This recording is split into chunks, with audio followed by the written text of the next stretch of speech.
पहिल्याच दिवशी तब्बल 31 कोटी रुपयाची कमाई करून छावा या चित्रपटाने बॉक्स ऑफिसवर राडा केला आहे।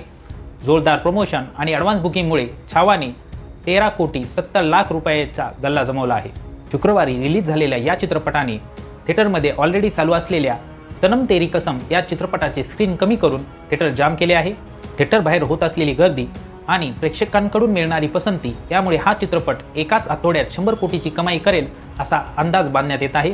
नेमकं काय आहे या चित्रपटात जाणून घेऊया या व्हिडिओच्या माध्यमातून। नमस्कार मंडळी, मी धीरज आणि आपण पाहताय रिकू मामा ऑफिशियल।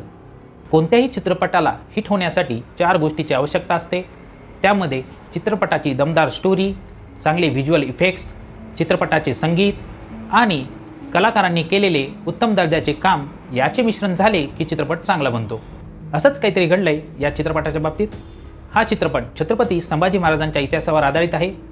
त्यात विकी कौशल यानं छत्रपती संभाजी महाराजांची भूमिका साकारलेली आहे आणि त्यानं केलेली दर्जेदार ॲक्टिंग यामुळं हा चित्रपट त्यानं वेगळ्याच उंचीवर नेऊन ठेवला आहे।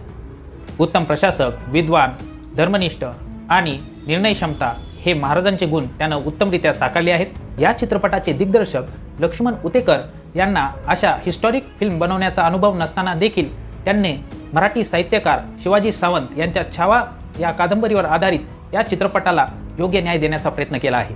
त्याचबरोबर अक्षय खन्ना यांनी साकारलेल्या औरंगजेबाच्या भूमिकेचेही कौतुक प्रेक्षकांकडून होत आहे। एकीकडे स्वतःच्या वडिलांची आणि भावांची हत्या करून सत्ता हस्तगत करणारा औरंगजेब त्याचा शांत आणि कपटी स्वभाव अक्षय खन्ना यांनी योग्यरित्या साकारला आहे आणि त्याचबरोबर दुसरीकडे स्वतःच्या वडिलांचे स्वप्न पूर्ण करण्यासाठी आणि धर्मरक्षणासाठी गादीवर बसलेल्या छत्रपती संभाजी महाराजांची भूमिका विकी कौशल यांनी उत्तमरित्या साकारली आहे। या दोन्ही कलाकारांनी उत्तमरित्या काम केल्यामुळे छावा या चित्रपटाची भुरळ प्रेक्षकांना पडली आहे। त्याचबरोबर south Indian actor Rashmika Mandanna हिने सुद्धा महाराणी येसुबाई यांच्या भूमिकेला योग्य न्याय देण्याचा प्रयत्न केला आहे। आशुतोष राणा हे सुद्धा या चित्रपटात सरसेनापती हंबीरराव मोहिते यांच्या भूमिकेत दिसले आहेत। त्याचबरोबर मराठी अभिनेता संतोष जवेकर यांनी सुद्धा उत्तमरित्या काम केले आहे।